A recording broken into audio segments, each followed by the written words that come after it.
యేసయ్య ఈ లోకానికి నిన్ను వెలిగించడానికి వచ్చాడు.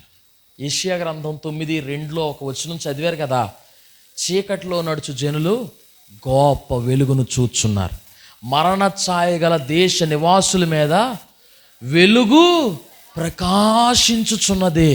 ఇదిగో యేసు ఎందుకు వచ్చాడు తెలుసా?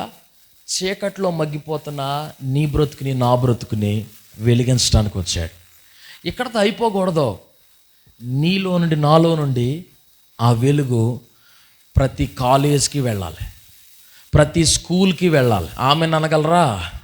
ప్రతి ఆఫీస్కి వెళ్ళాలి, ప్రతి పేటకి వెళ్ళాలి, ప్రతి ఊరికి వెళ్ళాలి, ప్రతి పల్లెకి వెళ్ళాలి, ప్రతి పట్టణానికి వెళ్ళాలి, ప్రతి చోటుకి ఈ వెలుగు ప్రకాశింప చేయబడును గాక. హల్లెలూయా.